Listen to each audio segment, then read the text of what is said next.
Hello, and welcome to another Superversive Sunday live stream. I am your ever effervescent host, Ben Wheeler, and I'm here with Combat Frame XSeed author Brian Niemeier, here to talk about the sequel to the successful science fiction mecha novel, probably the greatest of its kind for now. How are you doing today, Brian? Busy, but never too busy for you, Ben. Thanks I for having me. appreciate it. So, Combat Frame XSeed has been out for a month or two. How has the response been for you? The response has been overwhelming. When I sat down to write Combat Frame XSeed, I wanted to produce a book that was more accessible to a broader audience and less cerebral, less heady than the Soul Cycle. And based on the reviews, I seem to have succeeded. The no the mix of ratings is about the same as my previous works. So, the quality's still there, but it's when you dig into the responses of readers like you, just the enthusiasm is just palpable, right? It really Oh yeah, seems like I've struck a vein. I know you could tell us more about that. What was, because you've read first two Soul Cycle books and you've read Comet Frame XSeed. yeah. So I enjoyed. Oh my goodness! Of course, as soon as I wanted to say it, I forget the name of your first one. Ethereal. Myth. Ah, yes, that's right. Wait, what? Ethereal. Ethereal. That's right. Uh, Hello, Bradford. Glad to see you're up and about. Ethereal. I loved Ethereal. That was a fantastic book. Let me Combat say, let Frame. me pause you. Let me pause really quick because I keep forgetting to tell you this. Your review of Ethereal, like where you stage it almost as an opera libretto, is my Yeah. favorite review of any of my books by anyone ever. So that's the gold standard. Just want to say Hey, that. as long as I'm the gold standard for something. What was I doing? Oh, right. So, I the second one, the third one and fourth one I haven't gotten to yet, but that's because Galaxy's Edge and more Monster Hunter books and the Superversive stuff and John C. Wright books have been coming out, like one after another, and it's just been devouring my time. But I do want to revisit the series just to see how it did. And I did read, I think it's the Hymn of the Pearl. I Ah, like that yes. one. Yes, the shorter one, the one that you could fit between two fingers. That one was excellent. I liked it quite a bit. Thank Um, you. the Let's see here, Combat Frame Quick plug while XSeed you're though. thinking. Hmm? Quick plug while you're thinking. Folks can get him the Pearl for free for going to briannemer.com and signing up for my newsletter. Anyway, Ooh, that's the last time I'll fantastic. interrupt you on this. When you get to No, it's all XSeed, go right. ahead. So for Combat XSeed, I read a lot of science fiction. Uh, I'm not. I wish like so in modern terms, I should start there. We are actually starting to get spoiled for choice. Not only do we have things like Combat Frame XSeed coming out, John C. Wright's writing Star Quest. There's Bradford Walker's Star Knight. Like we've Mm-hmm. got all kinds of just like things going on. Um, but the mech genre hasn't quite gotten to where I wish it would be. Uh, Oh, Part of that is that in Galaxy's Edge, and I'll never forgive Nick Cole or Jason Allensbach for this. This is mhm. vendetta territory. Since I know at least Nick Cole appreciates opera.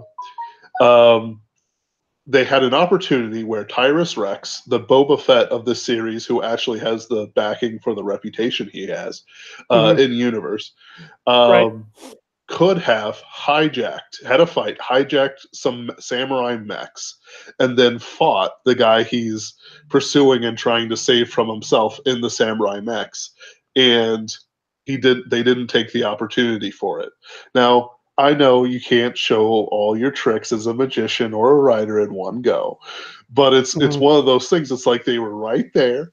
There was only like 7 guards. quick firefight, and then we would have, mech on mech action.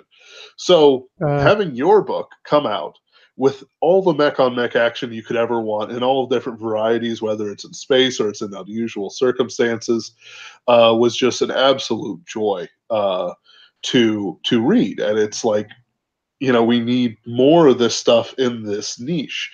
And I'm never one for like niching yourself so far that, I don't know. I was going to say something about niçoise salad, but I don't think it'll translate too well.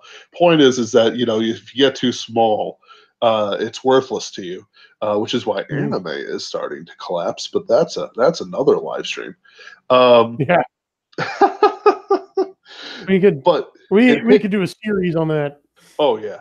But this hits that broad perspective just right. It has the right amount of action, the right amount of character drama. It's cooked to perfection.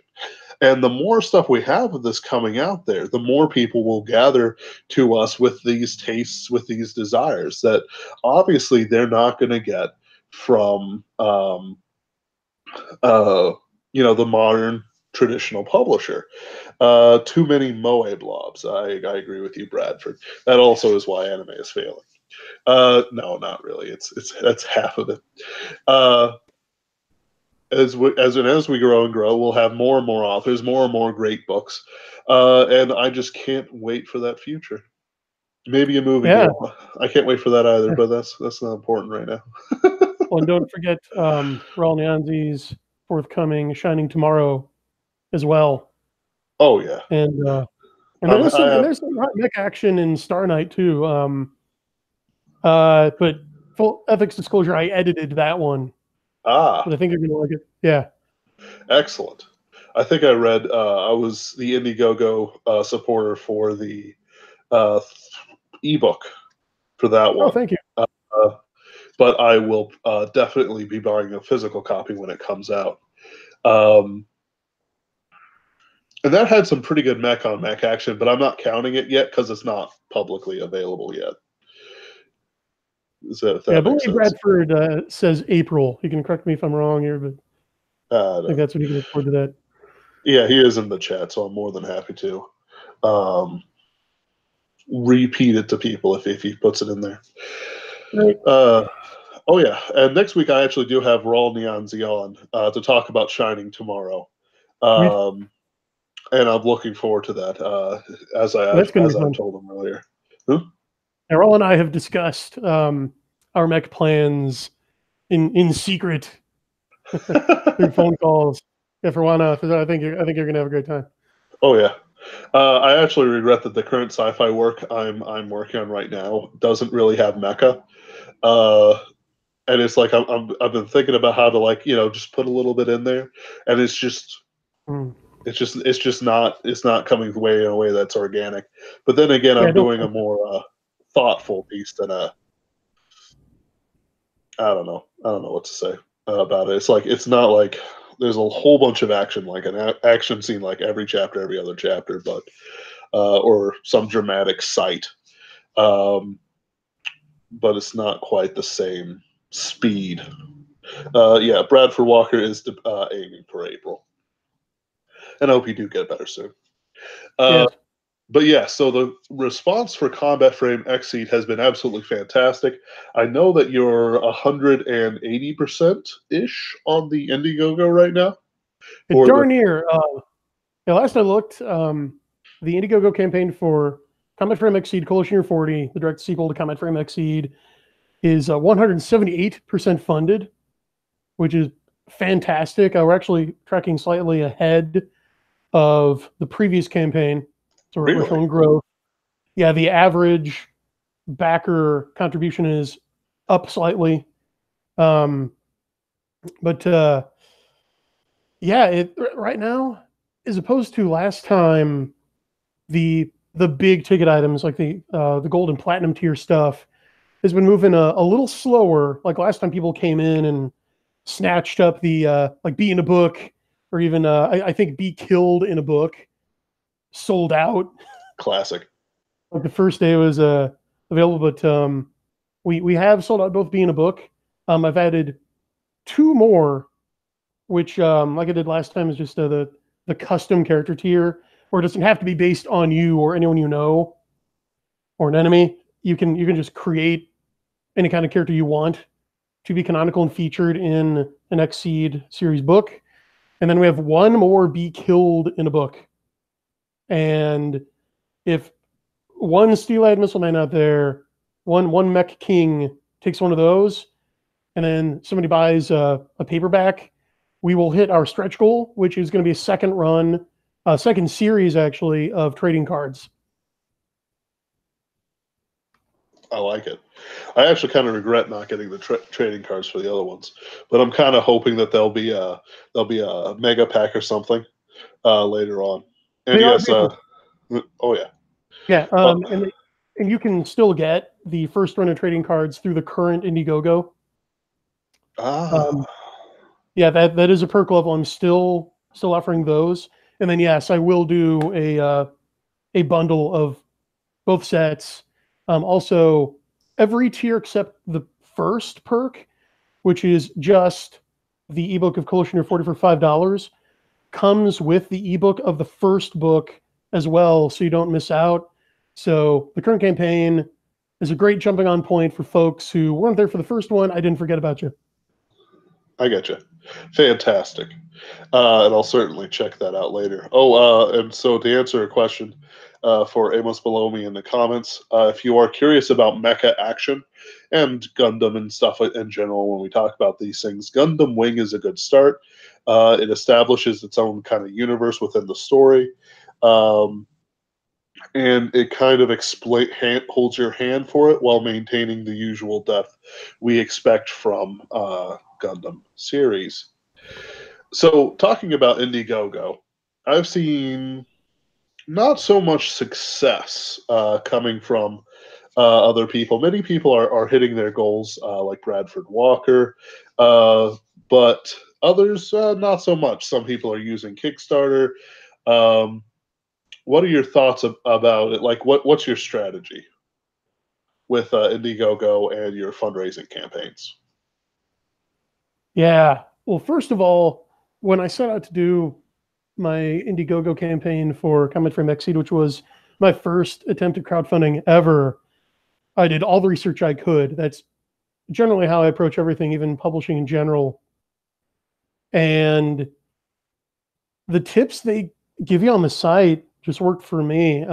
One is like with all begging, when you're e-begging, nobody wants to put the first coin in an empty bowl.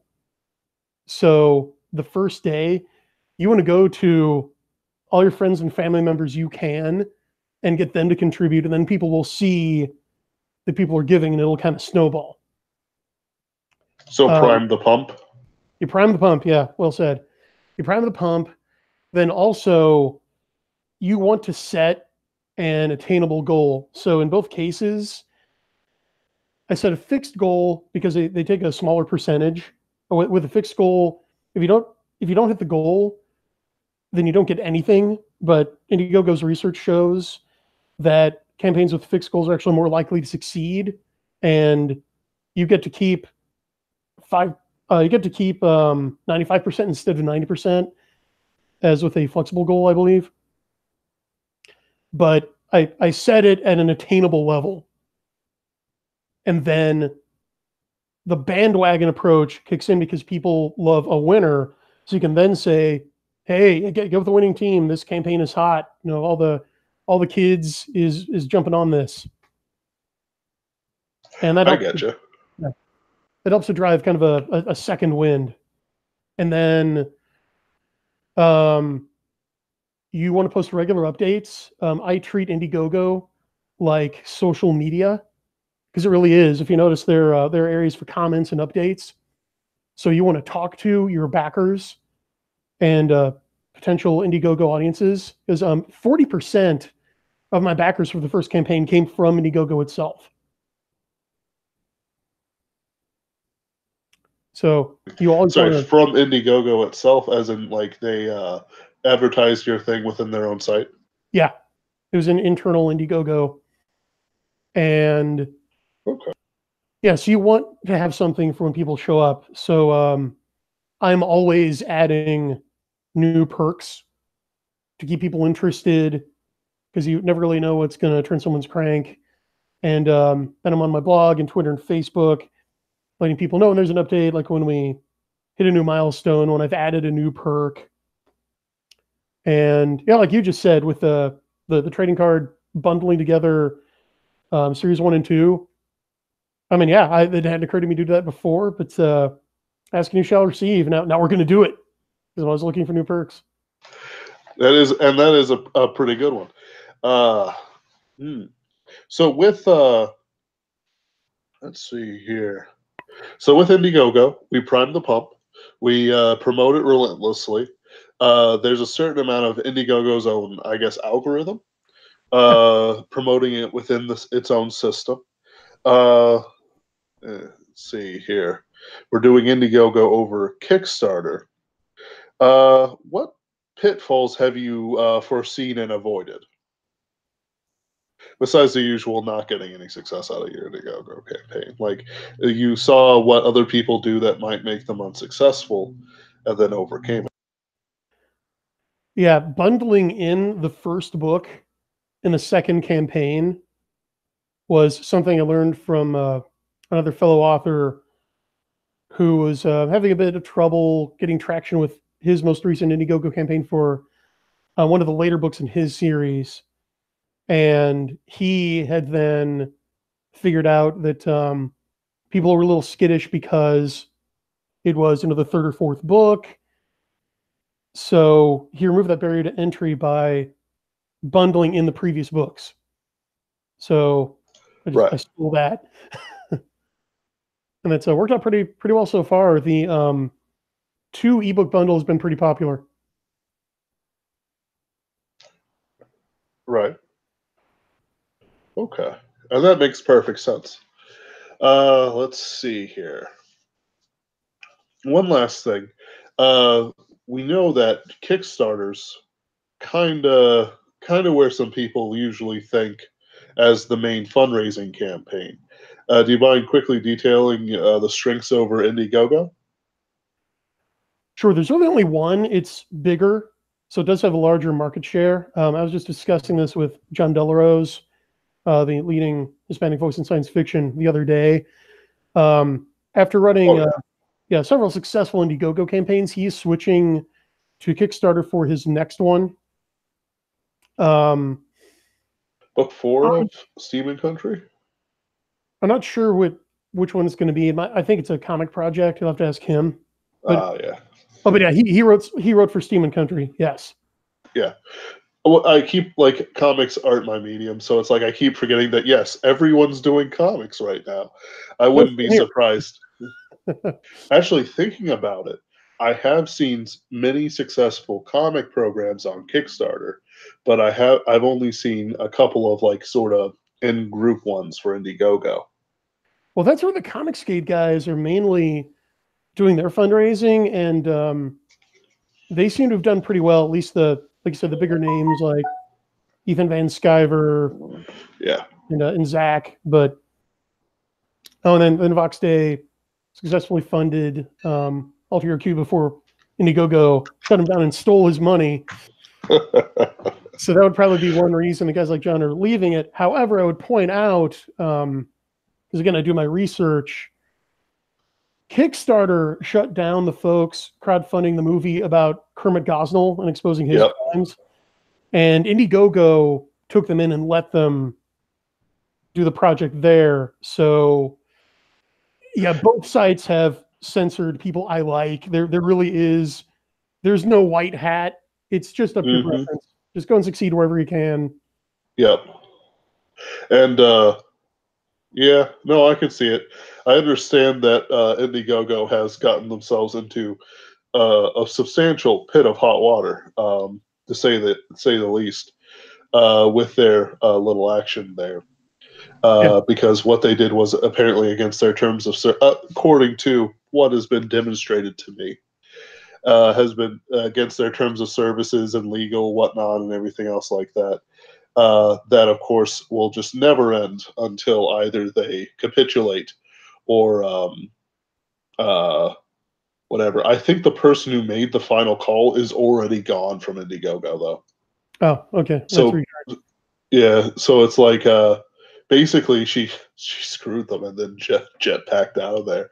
I assume stroking a white cat and twirling a mustache. Um, Almost certainly the cat thing is. Almost certainly the cat.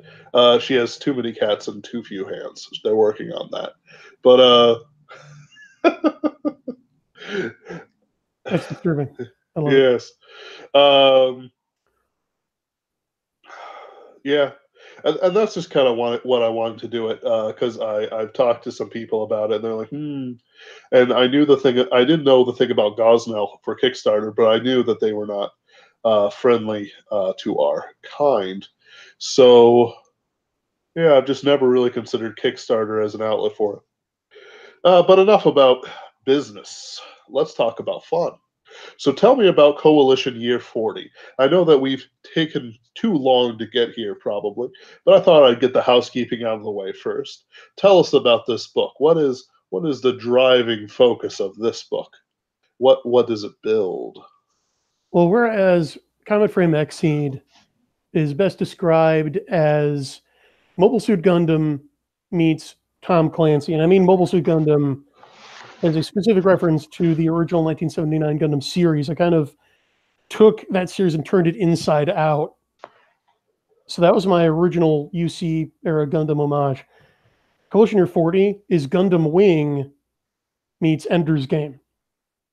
I picked up on the Gundam Wing. I had not picked up on the Ender's Game. Wait, no, of course, in hindsight, with the first chapter where the guy's training the kid, in certain horrible ways. No, I'm picking it up nice and strong now, but I definitely picked up the Gundam Wing references. Yeah, because as you're going to see in the full spread cover for the paperback, it prominently features 4 main mecha that each have their own specialized combat role and niche, much like the 5 main Gundams in Wing. Mm-hmm. And to set it up a bit better, the number one response to my villains in the first XSeed novel is, gosh, I just can't wait for somebody to give the coalition the just desserts, to just take them down a peg. Oh yeah. My buddy DJ described them as enemies of humanity. Oh yeah. Those guys were just some of the most soulless, bureaucratic nightmares that I've ever seen in a decent science fiction. And of course, at the end of it, because the first chapter is in the Combat Frame XSeed novel, they colony dropped the planet with a bunch of asteroids. They, ruined a whole bunch of things. I'm pretty sure they destroyed the Earth governments in exile. Does John Claude or his progeny survive? I gotta know. That guy was too cool. Yeah, I'm glad to be getting the outpouring of Jean-Claude love. My Geek Gab co-host Dornall likewise was gushing about him. Guys, have you read the CY2 Gaiden short story that bridges the first 2 books? No, I've read chapter 1 and most of chapter 2. I don't think I've read the Gaiden. Okay. Yeah, the only way to get that is by signing up for my Combat Frame XSeed specific newsletter, Nova Frontier, and then you get access to the bonus free short story, and that tackles exactly what you're talking about. Jean-Claude features prominently in it, as well as Todd Ritter. I gotta get my hands on that. I certainly. I'll look for it later. Yeah, in the back of the Combat Frame XSeed ebook. Wait, isn't that? Oh yes. Nope, we're good.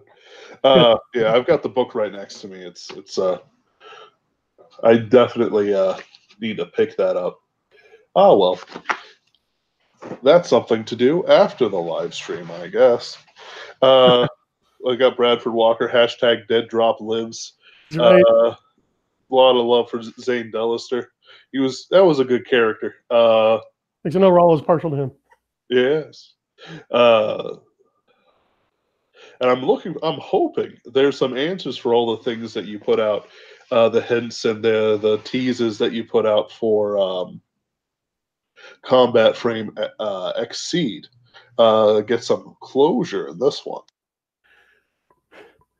Yeah, I obviously can't spoil anything, but what I can say is Coalition Year 40 is when the Grounders turn the tables and go on the offensive against the Sox. They decide they've had enough. They're going to take their world back. And the reason they were waiting so long, that it took a generation, is they were waiting for a leader who was ruthless enough to beat the Sox at their own sick and twisted game. Right. So I've told many of the readers who are wishing for a spectacular and fitting comeuppance for the Coalition to be careful what they wish for. Because my goal with Arthur is to actually get readers to pity the Coalition in some instances, at least on some level.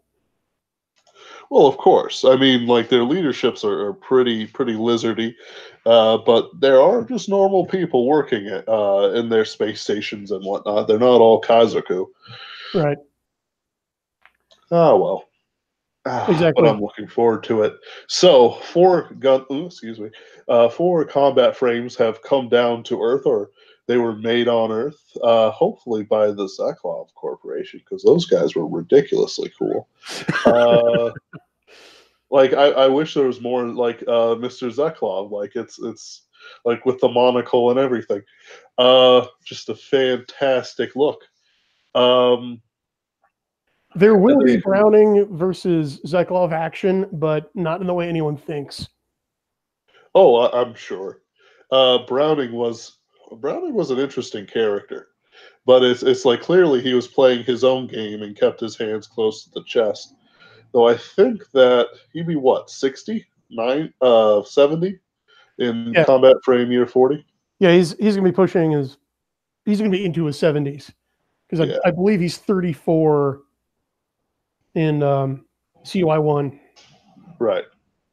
No 8-year-old lolly scientist. This. No, we're saving that for later books. But oh, okay, that's fun. All right, that's fun.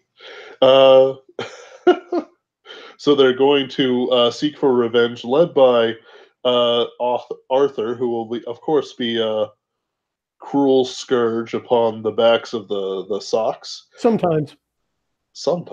Ooh. And then sometimes he's Tom. Yeah, it's true. Yeah. You got to have that multiple personality disorder come through. I mean, that just makes everything interesting. More interesting. Yeah. So in terms of answers, I do start to give them in Coalition Year 40. However, as often happens, as the writing process chugs along, the author is forced to make certain artistic choices, taking into account not just the requirements of the art, but also business and the reader's time. Mm-hmm. So what I can announce exclusively here is, whereas originally Combat Frame XSeed had been planned as a 4-book series, I'm announcing right here on the Superversive SF live stream, it's going to be 5. Oh, I like it. Because I'm splitting Coalition Year 40 into 2 books. The story is just too big to be contained in one. I mean, otherwise, it would be an ethereal-sized tome. Right. I put everything in one book, and I couldn't get it out in time. But there is a perfectly natural, it occurred to me, there's a perfectly natural stopping point, a dividing line right in the middle of the story that clearly separates it into 2 major acts. So I'm just going to make it official. So the first Coalition Year 40 book will be mainly the setup of the Human Liberation Organization. Don't worry, there's still plenty of sweet mech action in it. It's going to focus on the internal dynamics and conflicts of this group within each other. And we will see the Coalition scrambling to deal with this unprecedented threat and finally having their champions emerge. We're going to have a knockdown, drag out showdown that will end in it'll resolve in sort of an Empire Strikes Back sense, I suppose. Hey, I like it. That was a pretty good move. Ballsy, but pretty good move back when they did that in Star Wars. But I do like hearing about knock-on, drag-on fights. It's one of those things. I was looking at the work I'm doing, and it's like, okay, we're approaching the halfway mark, and I've still got 60,000 words or so to go.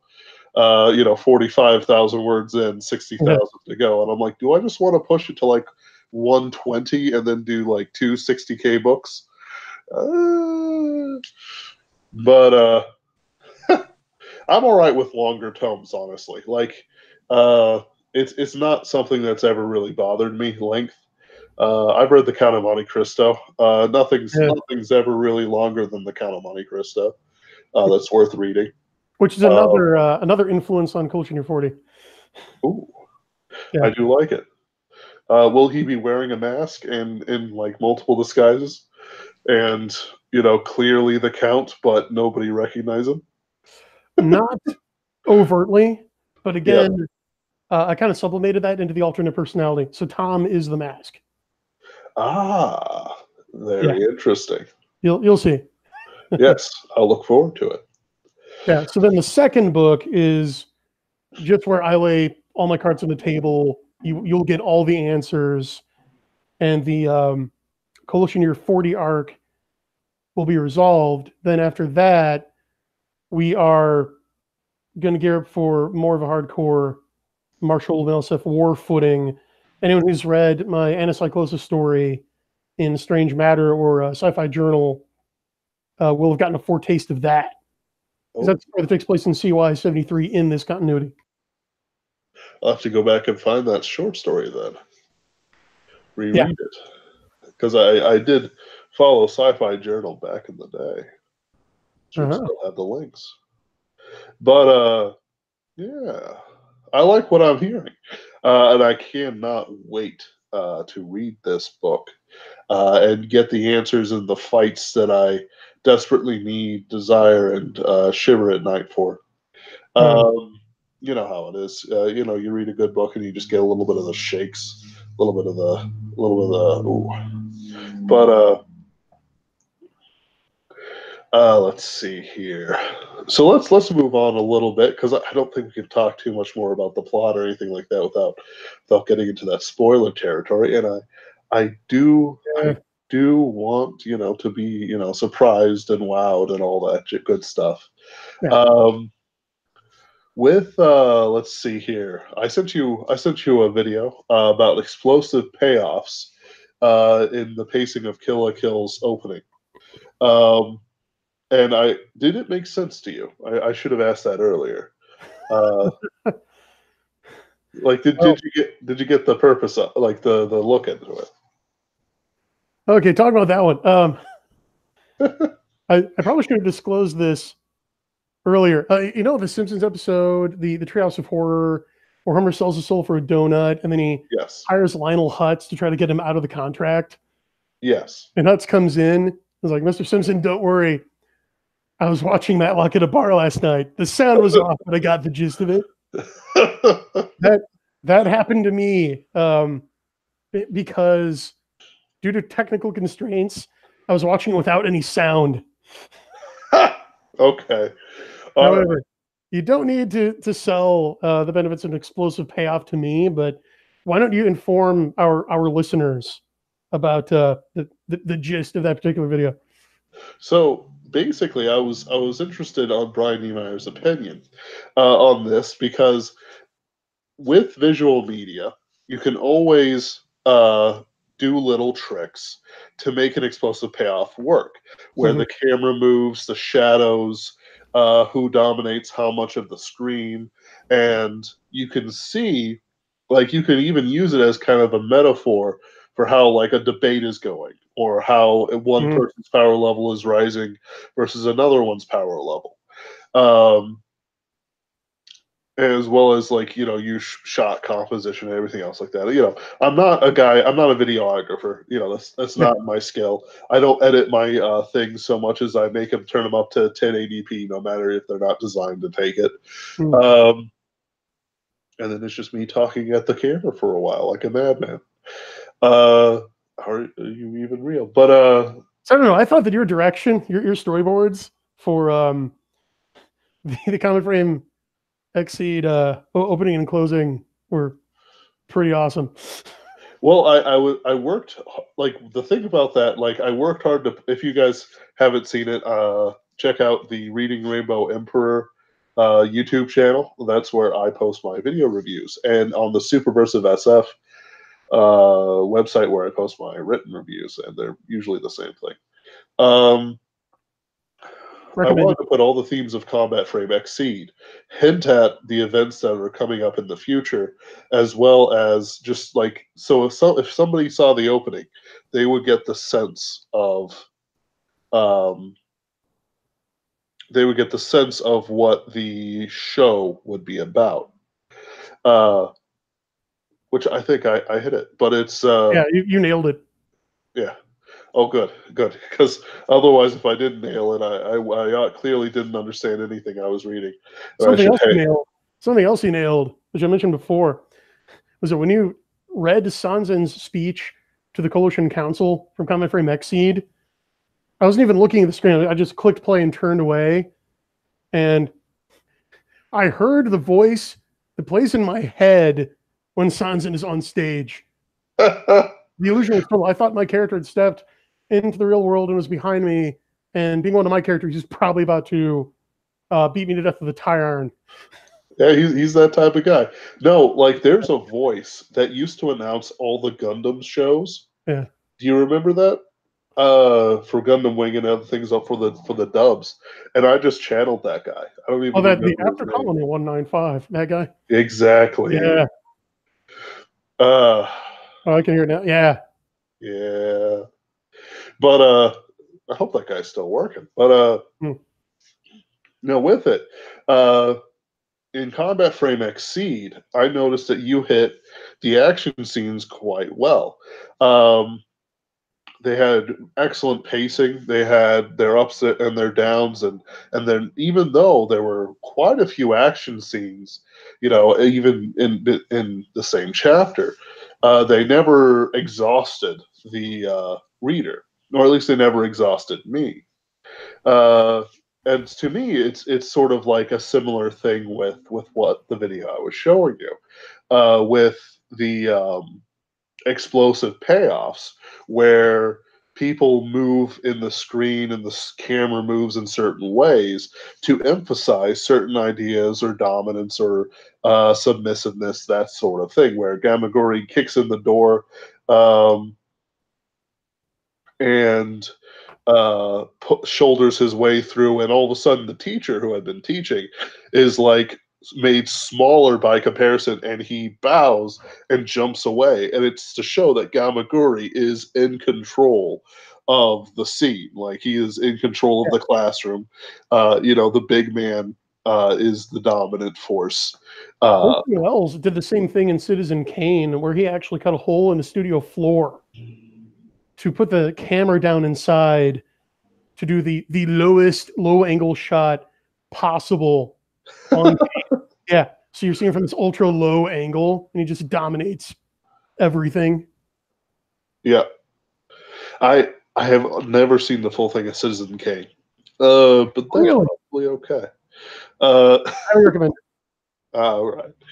Uh, yeah, and so it's like that. Like I was like you hit it pretty well for um, Combat Frame XSeed, and I wondered if you had any a lot of like what writers do is the muse. Uh, Yeah, like I like putting side stories in my thing. So like if there's a boring scene where they're walking, I'll have a character tell a story. Um, like in Cyber Gothic, Matilda tells a story about how her dad found her in a malfunctioning, cloning, out of control berserk spider crab thing, whose brain pulled itself out of its own head to attack him. That's dedication. Yeah, that is dedication. One must admire the force of his conviction. Oh yeah, no, the dude was mad, I tell you. So, and so she tells it in the style of Robert E. Howard Conan story, which of course I butchered horribly and will have to rewrite. But like, I can't say why I did any of that other than that feels right for the character, for the timing. Well, strap in, and I will tell our listeners to strap in because I'm going to give you a pacing and action writing clinic, folks. Okay. Like I said before, I do my homework. That includes on the craft of writing as well. So the craft of writing is no different than the craft of carpentry. Writing a book is just like building a shed. There are materials you use, there are techniques you apply, there are tools. So it's quite salutary that you brought up the differences between anime, which is a visual medium, and a novel, which is a print medium. Are you familiar at all with the work of Marshall McLuhan? No. Okay, he was a Canadian professor of like semiotics and information theory, and he was the gentleman who coined the phrase "the medium is the message." If you've ever heard that term. Oh, I've definitely heard that one. Yeah, so he studied media, and he came up with two broad categories that he categorized all media into, which are hot and cool media. And it didn't have anything to do with temperature. It had to do with how much audience participation and engagement is required to extract the content from the medium.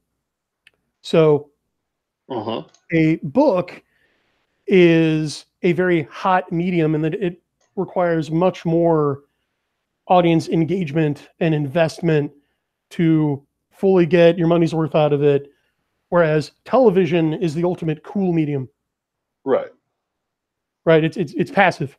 So on the one hand, that's part of what goes into movies and television being able to do things that make writers jealous. They can just take all kinds of visual shortcuts with camera angles, with film speed, with color, with the soundtrack. With the jump scare, you can have that orchestra hit on the strings. It makes you jump. However, this has led to a phenomenon I've seen in a lot of my editing clients, where number one rookie mistake that authors try to make is they try to write a book like a movie.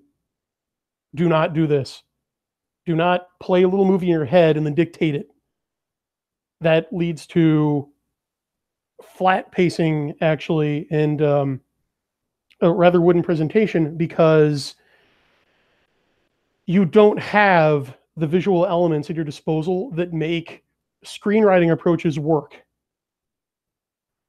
But that's okay, because novelists have a wealth of tools at our disposal that make filmmakers green with envy. We can do stuff that is really difficult for them to do, or that they just can't do at all. And one of those is it's easier for us to do deep POV. So I write in third person limited, where the narration is third person, but it's restricted to the point of view of one POV character at a time. And that takes place with a camera. Yeah. That takes place with a camera in a novel, okay? And some people think that the point of it is to declutter, right? So you don't have this omniscient narrator who can just tell you what everyone is thinking and everyone have for breakfast.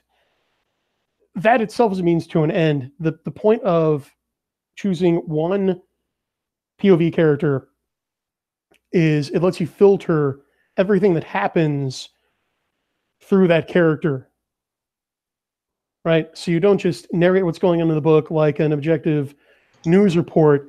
You color it. And I color it subtly, right? So yes, like let's say you have a scene in a movie where the character walks into a room just full of bunnies, right? Well, there are visual tricks you can do to show that, for example, let's say the character walking in there is afraid of rabbits. So you could use an unsettling music cue. You could cut rapidly between the rabbits and the character's eyes, so we're shifting back and forth, and you have a dribble of sweat. In a novel, you can just directly show the reader that the character is afraid. So you can just say he was afraid. But for extra points, you can work them into the description. So you can say he walked into a room and found it full of hideous hairs. Right. So, and that's, yeah, go ahead. Yeah, so you could do something like he walked into the room and excuse me, sorry about that. I have a head cold. So he walked into the room.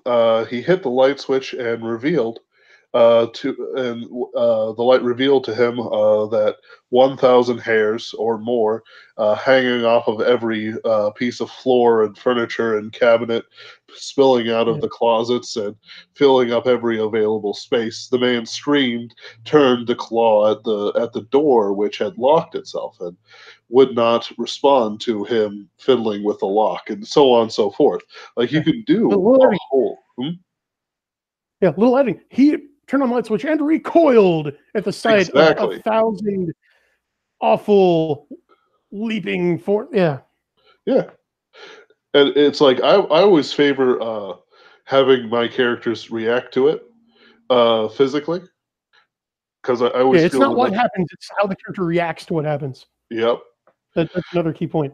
Because it's like we can. Yeah, like you said, we can do the movie thing. Like it's not like we can like write it down. And I've never been fond of the reporting style, but there's always something to be said for having like your characters just react to things. Yes, exactly. And too many authors omit that, and they're just leaving an incredibly useful and versatile tool on the table. Now, let's get to action. What makes action work is often the exact opposite of what people think makes it work. So, and what do people think makes it work? People think that constant, unrelenting action is is optimal, and it is not, because what makes readers keep flipping the pages is tension, dramatic tension. That's true. Okay. Action does not raise tension. Action relieves tension. It is a release valve. Right. So if you have, go ahead. It's the mini climax. You're building it up to a peak. You have the action scene, like him walking into the hairs and desperately trying to claw his way out before, of course, throwing himself through a window. Right. That's an action scene. Yeah, exactly. Yeah. And then you can't just have him fall onto the back of a rabbit unless the action scene's going to continue for a bit. He's going to fall. He's going to be on the ground for a bit, groaning, because you need a rest period of sorts before you build the tension again. Right. You need the rest period to build the tension again. Yep. And because the action's cathartic. So exactly. Right. And then the way that you can get away with having two action scenes in relatively short succession, like in one chapter, is lesson I took from Lester Dent, is never show the same kind of action twice in a row. If your character, and if in chapter 1 he gets into a gunfight, then he should be in a knife fight next, then fisticuffs, then a foot chase. Yeah. And you want to vary it up so it doesn't get stale. Well, I'm writing as a side piece sort of thing for a critique group, a chapter by chapter sort of pulp starfighter thing, just to learn how to write starfighting well, because I want to write that sort of thing too. And what I do is I have two gunfights, but the first gunfight is off screen from the POV character, who is a non-combatant, a nursemaid, holding, of course, Emperor Palpatine's or whatever, last child or something. And so she walks out, he shoots the last guy, and then they go in. There's a brief action scene that they see. Then there's another gunfight that's the main character running and gunning, and then he gets to his ship and starts laying waste to everything from his ship. And with sorry, before that, he uses a entrenched machine gun that was going to ambush him, but he knew a secret passage, as you know, these things go. So it's not so much like I've never been fond of like just like you can do gunfight, but it's like one of them is completely different. It's got to be different from the second gunfight, which is more, instead of being a pitched battle, it's a run and gun with him, taking advantage of other things in the way that vary it up to his race to his starfighter, where he will make an escape to blow up all kinds of ships along his vengeful way. Right. It's not necessarily the speed with which you write either. When it comes to pacing, what makes something feel fast paced is the tension level, and if the characters are properly motivated. So that's another common misconception. Writers think that writing like lots of short clip sentences and 1 or 2 line paragraphs makes pacing feel quick, and actually doesn't. It can feel stark and sparse, and even lead to confusion. Oh yeah, and I would think you want to avoid confusion even more than certain things. Like one of thinking Yeah. on my own thing, I have to go back to Cybergothic because I realize there's a portion in the middle where my character arrives at a place he's been looking for, discovers that there's no clues, and becomes unmotivated, and I need to motivate him up somehow, probably with a fight. But Mm-hmm. you got to figure it out. Uh, But yeah, but you're right. Confusion and repetition are the 2 things that make the reader put books down. So you never ever want the reader to be confused, never want the reader to be bored. absolutely, So weed out absolutely. repetition ruthlessly. Oh yeah, it's oh yeah. Like there's I remember I read one cyberpunk book in the library years and years ago. I don't even remember what it's called, but like I didn't even get past like the first 2-3 pages because in quick succession, the guy donned an impossibly cool set of shades, jumped out a window, and then proceeded to try to make love to a beautiful woman. And I'm like, besides the fact that I don't really care for sex in my novels, whatever I'm reading. I'm like, okay, this is too much. I don't like it. I have no idea what anything is going on. I don't know why he's doing the things that he's doing. This is a cold open, and it would work for a movie. It does not work for as a novel. Perfect example. Yeah, that was a writer who was playing that little movie in his head, thinking, "Oh, this is gonna be awesome," and just dictated what he saw in his head, and it doesn't make sense to anyone else. Bradford says confusion is the shaky cam of novels, and I agree with that. Profound.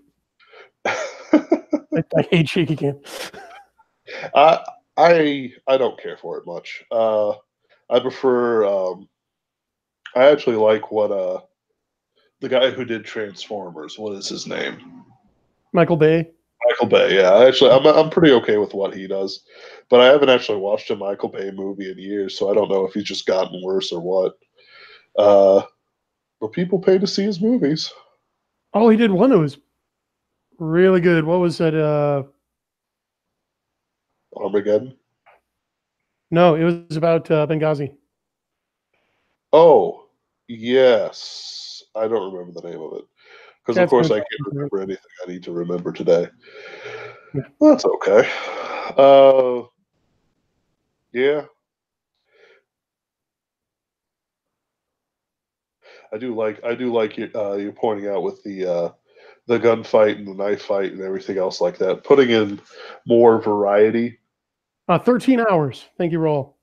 There we go. That sounds right.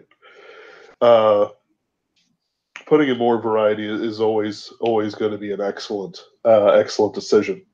I'm planning to with Cyber Gothic spice it up quite a bit by having him have a series of adventures where each one is like just like three or four, where each one is a new and novel thing, like a wild cyberpunkian garden with carnivorous plants, or a weapons depot with a very violent guardian. What's the what is it? Guardian Mecha or something. I don't know. I'll figure it out. And in this way, provides a little variety, little action sequences, and then in between, I'm planning on having the character and his love interest talk to each other over long distances, briefly. You bring that up because the main Coalition Combat Frame in Coalition Year 40 is called the Guardian. Fantastic. Yeah, they're my take on Leos. They're made of balsa wood. Okay. It's one of those things where it's like they start screaming, it's a combat frame explosion. It's an XSeed explosion. Exactly. Well, because the Coalition dominated the world and have been secure in their power, they've ramped down the production of military combat frames, and basically what they have are just police cruisers. So yeah, it's like 1996 Caprice Classics against someone Abrams. Oh dear. That's gonna be a slaughter. But you know what? I'm okay with all that. Well, for a limited time until they start wising up. Of course. Yeah. You can only have so many patrols mysteriously disappear in the Delta Quadrant before you start suspecting anything is up. That's good though. Let's see here. So we're talking about variety, avoiding confusion, avoiding boredom. Is there any other avoiding making it look like a movie? What else? Is there anything else you commonly see especially for new authors, that just need to be avoided at all costs? Trying to pick just one is difficult. Oh dear. But yeah, let me just go freeform here. Advice to new authors would be, of course, read. Don't rely on movies and video games to primarily shape your narrative style.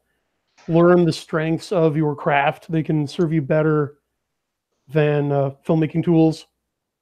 Hey, Bradford Walker shouts, hire an editor. And absolutely. That's hire me. I'm currently indisposed for the next little while here, but I do offer reasonable freelance editing services to many satisfied clients you can talk to. Avoid repetition. Of course, now these are all deserting me after I've spent all day editing, so I got all my advice out already. Okay, here we go. Here's another important point of first person and third person POV, why I prefer them. You don't need to waste words telling the reader that the POV character perceives something. Just show us what he sees. Oh, yeah. Well, there's no reason to say Don turned and saw the Velociraptor. Just say the Velociraptor, like lunge, right? Right. Cut out, just cut the chase. Oh, yeah. I absolutely agree with that. I do think you need some sort of motion to say that, because otherwise it might be, so the Velociraptor jumped in from the back. No, he was looking at it. Oh, I don't know. Well, the thing is, if he wasn't looking at it, we wouldn't know, because we can only know what the POV character sees. So if you make him that tight, if you realize that, okay, you have your POV character, we know only what he knows, so we can hear only his thoughts. We can hear what he hears, see what he sees, feel what he feels, but no other character unless he's a telepath. And then the reader will get then that if something is on screen, the POV character sees it. I get you. I getcha. Okay. That's not something I've thought about before. And it works both ways. Yes. Yeah. Yeah. So it both lets you know that the POV character sees something and reinforces who the POV character is at the same time. Yes. I like it. Hmm. Oh, before I forget, because I do have to I have to learn how to relentlessly self-promote myself. Yes. I do have. I've set up a Fiverr for editing services, for mentoring programs, and for simple, hey, I'll give you $30 and you'll give me like 1,000 words on what my story needs. I already do this quite a bit for like my friends in the Superversive stuff. Not to Brian too much, but certainly for other authors, especially like newbies who get taken in out of the cold from that wet cardboard box. Free authors to good home. Uh, sorry. Um, and I've helped John Delaroz on a few things by accident. He thought he was talking to our good friend Ben Zwicky. Um, I feel like I pronounced that wrong. I think it's Zvitsky. Zvitsky. That's right. That's right. It's the fact that there's like it feels like there should be a VS there and not the C. But anyway, he thought I was Ben Zvitsky, and he and I talked about the fourth Steam and Country book for a bit, which was very enjoyable and gave me the idea for it. And I did that for Scott Huggins, author of Doctor to Dragons, as well. Excellent. And so it's like if you don't want to hire me as an editor, that's fine. But if you want somebody whose only skill in writing is awesome ideas stacked in such a way that the reader enjoys every second of them, certainly ring me up sometime. I'll have to put a link in the chat. I guess that's as you folks can hear, Benjamin knows his stuff, so endorsed. Thank you very much. And weirdly, there it is. Like I studied writing for like 10 years, writing little bits here and there, and I've realized that I didn't study like the craft of writing besides like the typing and stuff like that. It was I studied how to piece, like I was studying TV tropes. So I was studying what doesn't work and what works to piece plot progress together, which is the weirdest. It's hard to it's weird to describe and weird to think about, but that's basically all I did study wise for about a decade. And it's still vital. Yeah. Oh yeah. I would actually say that like you can fix bad diction. You can't fix a bad story. Like they're fundamentally bad. Like you have to like trim it off, cut it off, rejuvenate it, throw it in the pits, see what comes out. Zap it until it's obedient. Some sort of like hulking monster in your basement. And it's like I get some people. I'm sure this happens to you too when you tell them you're a writer. Oh, I've got this idea. Is it a good idea? All ideas are good. How are you going to execute it? Yes. Yeah, that's a rite of passage. Oh yeah. Has anyone ever offered you 50%? Like, here, I got this idea. You do all the work and write the book, and we'll split the proceeds 50-50. Why don't you do? Well, hey, why don't you've already got the idea. The hard part's over. I wouldn't want to rob you 50%. Why don't you just go ahead and write that up and keep 100 and blank faces ensue. Right. Or like when they're like, so have you heard of X? And it's like, I've not only heard of X, I've thought deeply about X, decided that I love and hate X, and I would do X better. But then they're like, no, I don't want to listen to your explanation as to why, the comma usage is off. That's weird. Ben, no. And it's like, okay, well, I guess we'll go back to talking about anime or something again. And the same opinion I've heard already 3 times. Inside baseball. Yeah. I love my readers. I love readers who like my writing enough to want me to realize their visions, but just encourage them. No, man, you gotta learn to use your own voice. I can't speak for you. I can't take what's in your head Yep. and translate it into a book length treatment. But go learn. Go write something. It's gonna suck. Write something else. It's gonna Yep. suck. Write something else, etc., etc. Yeah. Oh yeah. No, I've made very sure that the old My Little Pony fanfics are nowhere to be found. Um, Internet never forgets. the internet never forgets. No, I can find them if I want them to. I'm just glad that the worst of it isn't attached to my name. That's the important thing. Oh yeah. Uh, I was actually mentoring a friend for it. I didn't plot out his story, but like I said, okay, you need to do this here, this here, this here, this here. All right, just you need a breather here. Then you build it up. Here's the betrayal. Then you know need a breather. He has a crisis of faith, and then he gets back on the horse. You know that sort of thing. Really, um, common stuff. And it's like, okay, now I'm going to let you write it. I've gotten like 3 chapters of him out of him, and like nothing for 3-4 months. And I'm like, okay, I smelt this happening a mile away. I'm just delighted you got this far, and that I helped you with it. Ah. Uh, oh, I don't know. I could cheer your ear off about talking shop all night. But again, I'm going to take my own advice and not repeat myself and try to keep it interesting for the readers.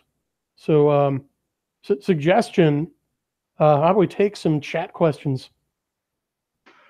Sure. Actually, if anyone has a question for Brian Niemeier or myself, feel free to ask it, and we'll certainly try to answer it. Uh, Bradford Walker has a good comment here. Embrace the suck. Someday you will suck less enough to be better than the trash isekai crowd and actually entertain people. And that is a true statement. I You've don't got know. to get the suck out. Oh, Every yeah. author, has a million words of suck. You got to drain those suckers one at a time. Oh yeah. And it's like I know I've not hit a million words yet for myself, and it's like I think I just have to complete the slog I'm on now, just so that when I write, I don't know, Beverly Hills Nephilim or, Jasper Silver and the Princess of Mars or something like that. It's just so much the better because I've slogged through Cyber Gothic, uh, and all its weirdness. We've Yep, had some, despair of ever finishing and just show up every day in Big Hawk. oh yeah, oh yeah, a couple thousand words every day goes a long way. Uh, Nobody's Adds up. asking any questions. Well, I think you kind of cut out. So just to extend the offer again, if Chad has any questions for either of us, let her rip. We are ready. Yep. Is 60 days between releases required, or can I wait longer? Uh, Go ahead. so just so you know, for guys like Chris Kennedy and Nick Cole and Jason Ansbach, who by the way have outsourced some of their books right now, those guys are like super professional machines. Uh, I don't know. I don't quite know what's all up with Chris Kennedy and his crew, but they've like brought in Richard Fox and something Yanez and others to write side books. Like it's not just them; it's a whole bunch of stuff. And I have to take care of something. I'll be back in less than 5 minutes. Excuse me. Okay, I'll keep them warm for you. Yeah, what Raul's referring to is the Amazon algorithm sort of training approach that was popularized by Nicole and Jason on Spuck and Galaxy's Edge was kind of pioneered by Chris Fox, I believe. And yeah, the idea is that you just turn out books as fast as you can, like ideally every 30 days, because the prevailing wisdom I heard from Nick was that anytime an author publishes a new book on Amazon, the A9 algorithm pushes it for 30 days. So for 30 days, the story goes, the algorithm is trying its darndest to sell your book, and it sells to the also bought lists of its customers. So the algorithm takes a look at who buys your books, it looks at what other books they've bought, tries to find patterns, and recommends your book to other Amazon users based on existing readers' preferences. And then after 30 days, it downgrades your book and doesn't push it as hard. And then after 60 days, it stops trying to sell you entirely. So I ran my own experiment with this approach with Combat Frame XSeed. I did everything Nick and Jason said to do, and it worked and it didn't. I was successful in programming XSeed's also bots. So if you look in there, there is a lot of Chris Kennedy, there's Galaxy's Edge, there are other stuff guys like BV Larson. So it was selling it to the right crowd. However, based on just one experiment here, what I found is that the period wherein Amazon's algorithm tries to push your book varies depending on the author. And it seems to go by the maxim that nothing succeeds like success. So I think Nick Cole and Jason Anspach get 30 days because they're Nick Cole and Jason Anspach. And same goes for Chris Kennedy. It really only seemed to give me one. So like launch day, I seemed to get a big push. And then it just immediately dropped off, and everything else has been as a result of my own marketing efforts.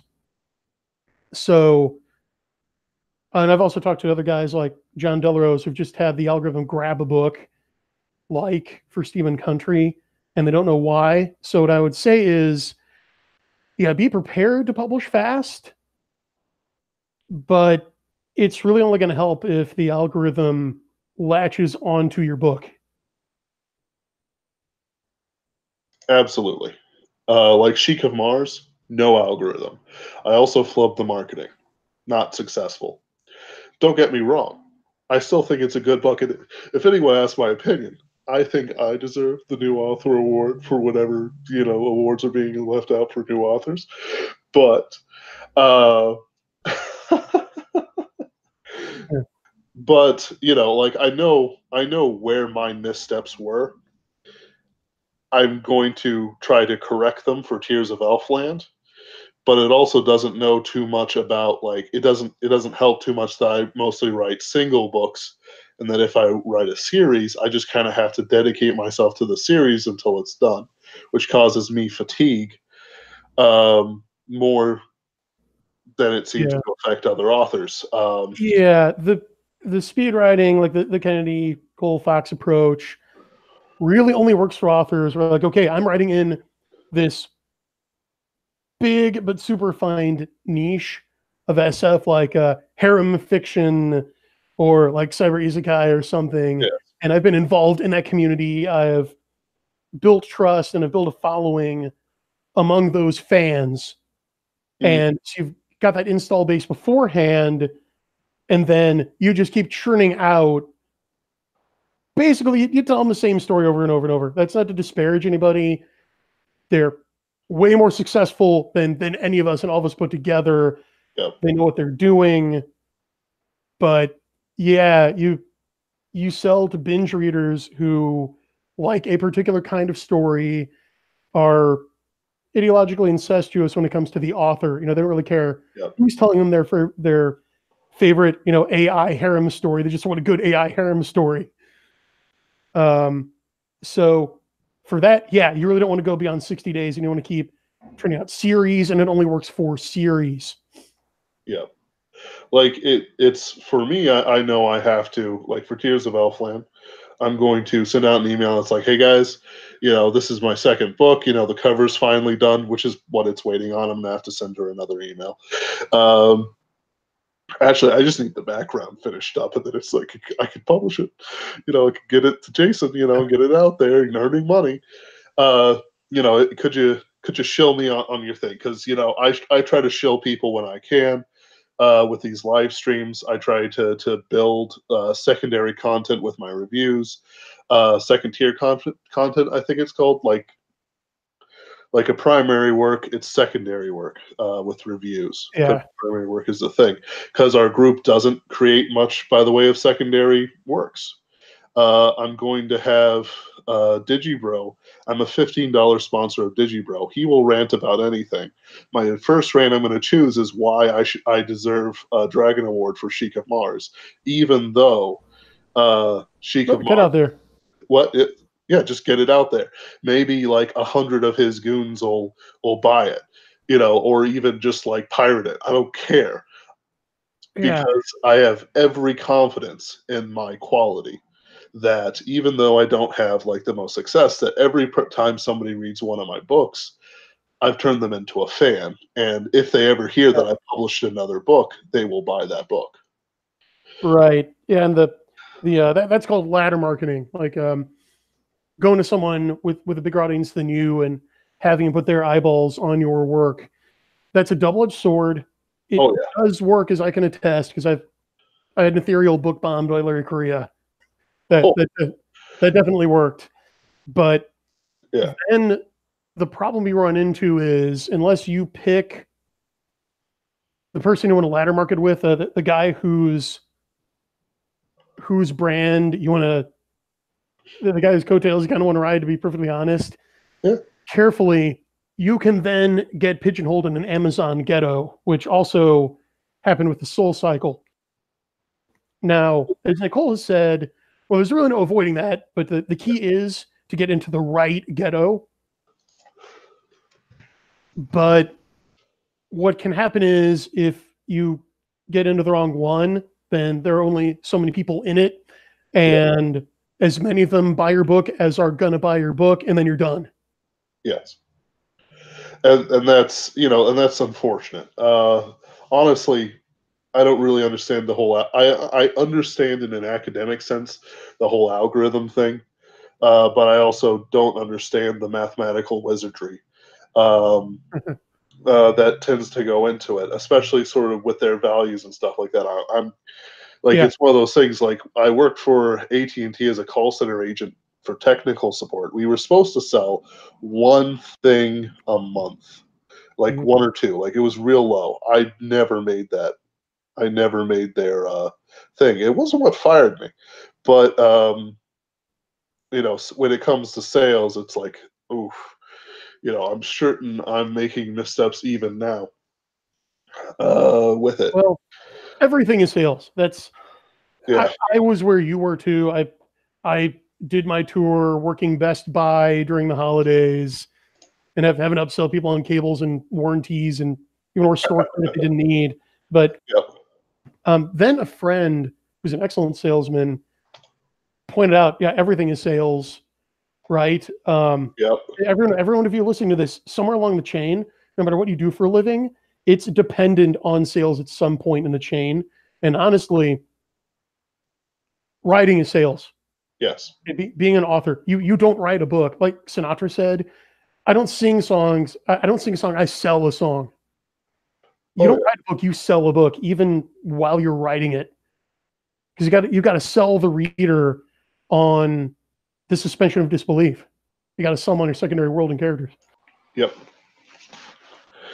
And I can do that. Think like, what was it? What was I going for? Take your time. I'm going to get a drink. What? Oh, I'm back. Okay. With when it comes to like sales, I always try to do a good cover, and I do judge books by cover. I see some people some. As weird as it sounds, I sometimes troll like really, really, really niche stuff. Like you were talking about harem fiction and stuff like that, like Monster Girl harem fiction, and it's a little bit of the personal fetish. But not fetish. It's a bad way to put it. I just enjoy it very much. The most of it is trashy, with sex being the main seller, which is of course means I set it down and I go, ugh, sort of thing, because you get none of the romance that you can pull off, none of the interesting ideas between, say, a human and a centaur, or whatever you have. All it is that it's the crass salesmanship of the lower appetites, Yeah. and you get locked into that sort of thing, both mentally in what you write and sort of how others view your work, which means that it's always easier to lower the bar. It's almost impossible, it sounds like, with how the algorithm goes, to raise it. Which Yeah. it's, and then once you're down there, like, here's the thing: if let's say that there's a Castalia House ghetto or a Superversive Press ghetto with like all of 17 people in it and my aunt and uncle, and so on and so forth, that's still a high bar to be stuck in. And Yeah. people who come in can always be sold on other people in the same thing. Like, we run in the same circles. If Mhm. people like Netherreal, I almost guarantee they're going to like Cybergothic. There, that's an excellent sales pitch, by the way. Yeah. You're learning. Yeah, it's I have to remember it. my buddy Jeff Dunteman, publisher, editor, and author extraordinaire. We go way back. Introduced me to the idea of micro celebrity, right? So it succeeding as an author today, as with everything, it largely depends on managing your expectations. So, are you likely to become the next J.K. Rowling, Stephen King, Lee Child? No, no one is. There will never be another one of those again. I mean, name the last author that even the big New York publishers took from the slush pile to the A-list. There's no one. I mean, they tried with Scalzi. Yeah. This whole time now they're on to, they've given up and they're just into promoting diversity hires. But if you can attract, like, if you can show your book to 1,000 fans and make fans of them, right? Make Yeah. regular customers. Yeah. And you release $50 worth of content a year, you're making $50,000. Yeah. So Like, that'll, like, honestly, I live on, like, I could cut myself down to like 600 a month. Like, I don't need no 50,000, whatever. I'd like 50,000 something. But, if as an author where you can be, if you can hit that equilibrium, dedicate yourself to it, you're only climbing upward from there.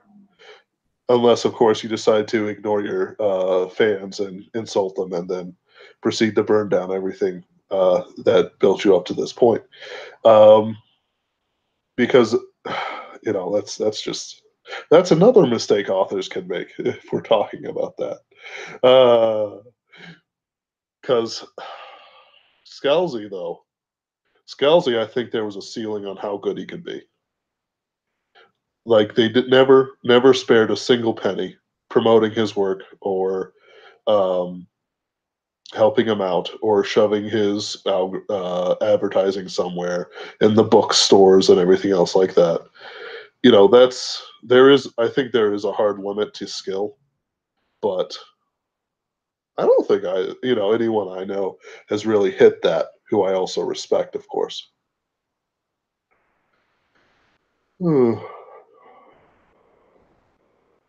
You still there? It's probably off doing something real quick.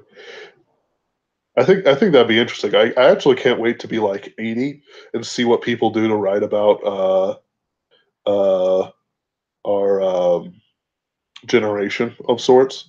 Because I know that Brian Niemeier said, I think 83, 87, I can't remember. In the 1980s, things kind of started going really bad. And it's still spiraling down, down, down. I'm not impressed by some of the people who do sell. He disappeared. I assume it's a. I'm just going to send him a little Facebook message.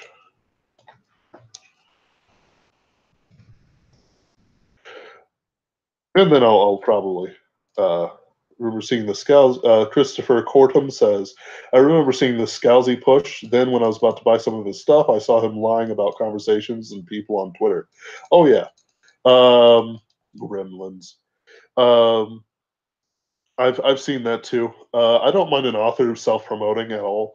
I view it as necessary. I'm trying to self-promote. I'm trying to create, sort of like a library of culture. It's kind of bad, but I'm hoping that it attracts people to do it better than me.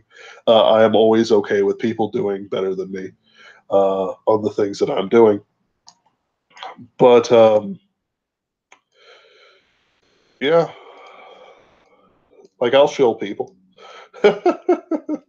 if people will shill for me, I'll shill for them.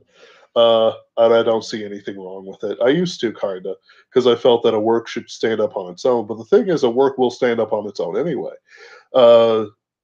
There's how to say this right with works of art.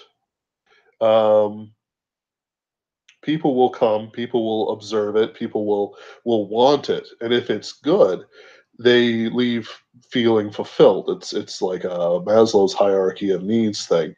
And if he doesn't come on before 6:33 my time, I will close us out.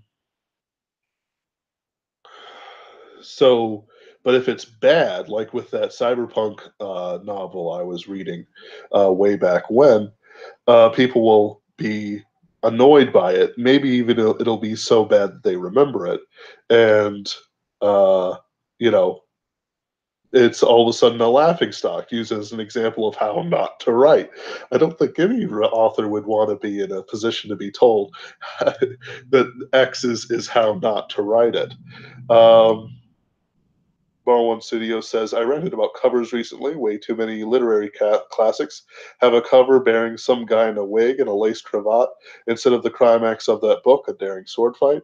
Absolutely. Or just like Babes in the Wood or whatever. I don't know how many of you are my Facebook friends. I do post this stuff to Facebook.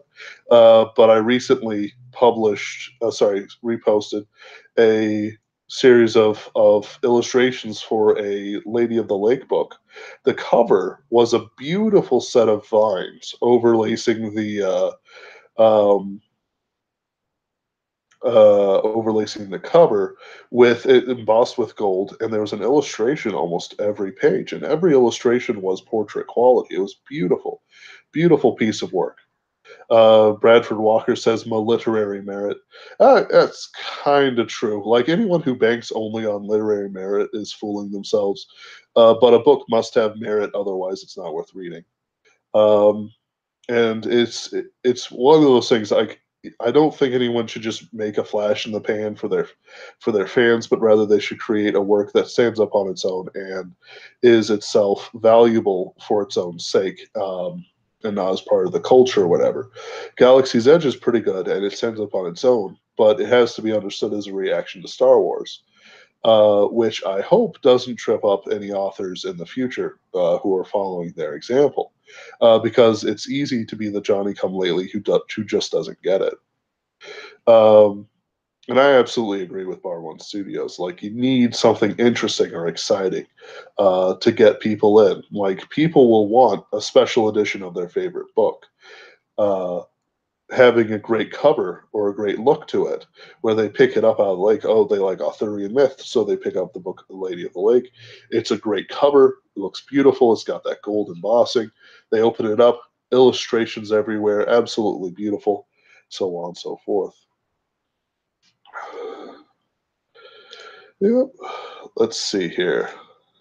Ben Stevens recently released a book, Goddess Gambit, which is doing quite well, but I fear it'll be one of those things, like Brian Niemeier said, where it'll only last for so long before it kind of peters out and not disappears. It'll always be there, but just kind of peters out and goes to where it actually is.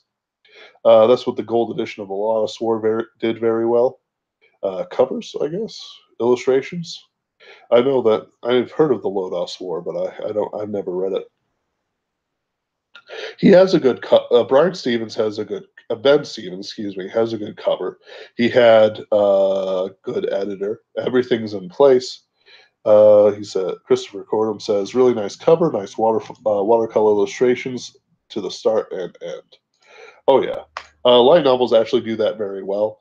While some of them are just bad because the concept is bad, like in a dungeon with a vending machine stuck to my back or something. I died, but I reincarnated into a vending machine. Uh, which of course I talked on with the last one, I think.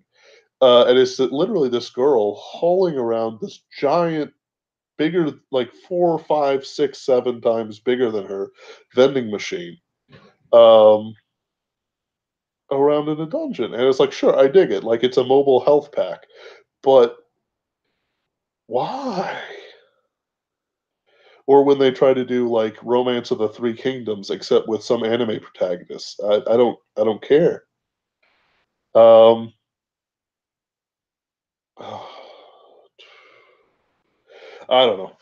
I kind of hope that when I'm older, and I'm 29 right now, when I'm older, that the wheel will turn. The wheel of fate is always turning, of course, and instead of having to search and scrounge for top tier illustrations, top tier authors, top tier works of literature, things that can stand up on their own merit. Um, I hope that we're starved for choice. I'm sorry, we're glutted for choice. Because I'd rather have too many options than too few. Because even though the too few are excellent and great in their own work, you can't always appreciate them, and then you might not ever get the popularity they need. Though, if you do want to support works, do put out your own stuff, your own blogs, your own posts, video reviews. What's the term I want? Analysis stuff. Like if somebody wants to just like rip apart Sheik of Mars in a video, please do it. Like, or if somebody wants to collaborate or do this or do that, just do it. If ever I have the time or the opportunity, and I'm trying to, I lost my job. I have to find a new job as these things go. And I wasn't fired, just saying. Um, Small businesses go under. If the main guy goes under, you just kind of out of luck.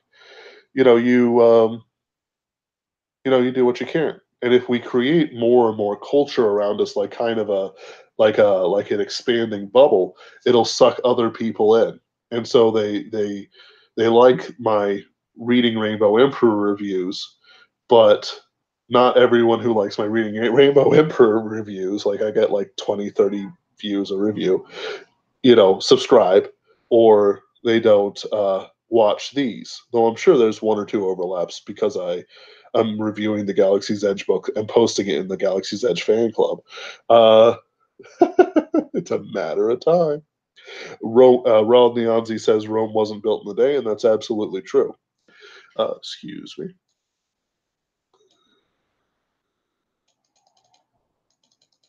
Okay, looks like Mr. Niemeier's internet went out, so I will just sort of let it go and wind it down, because Rome isn't built in a day. After all, is an excellent stopping point for any discussion. I am currently have 10 people watching the live stream, 9 people or so. Um, Not the Empire. The Empire technically just showed up randomly after it consumed the Republic. Uh, Alderaan was a legitimate military target, but okay. Looks like yeah, there's high winds currently in the Midwest, 45 miles an hour and over, and looks like they blew down his lines. Uh, though he could pop back if he finds the link again. No, that's for him. Rome wasn't built in a day. It's a slog. Every week I release a Yeah, absolutely. The Empire and Xeon did nothing wrong. You build it. You build it every step of the way. I need to do Twitter. I need to make sure my MeWe is up to date. I need to make sure that I'm in the right groups on Facebook. I need to keep pimping my Fiverr, which check it out, guys. If you want mentorship but not like full editing, like $30 will get you me literally telling you what beats you need to hit in what sequence. Like you can't in your style. Like I'm good at this stuff, even if I'm not quite the best at grammar. Um, just get it out there, get it done. Like, what is it? You never. Brian Niemeier says, I got to take off anyway. Thanks to Ben and the chat. I think everybody here is already an XSeed backer, but I urge you to back it anyway. Absolutely. The link is down in the doobly-doo. Check it out.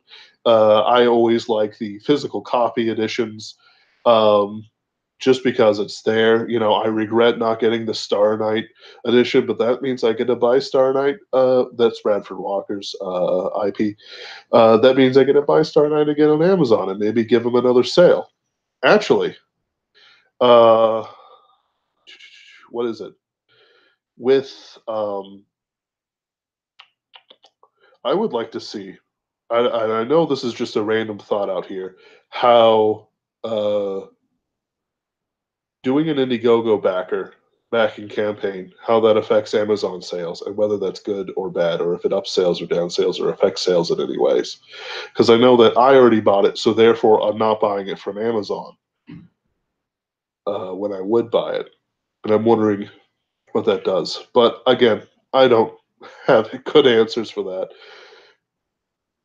Build it up. If you build it, they will come. But if you don't show up, someone else is going to take it. And at the very least, let's see, Real Neonzi says, I'll be sure to read Shining Tomorrow Historical Lore before I'm talking March 3rd. Oh, that's for me. Yeah, I'll definitely take a look at that before next week, where I talk to Raul Neonzi about his Shining Tomorrow novel, which is for a Gundam for Us, same as Brian Niemeier. If the other person, like, if you can't even do what I'm doing with as few people as I seem to reach, you're not even going to have my level of success. Sometimes I get to eat a meal from my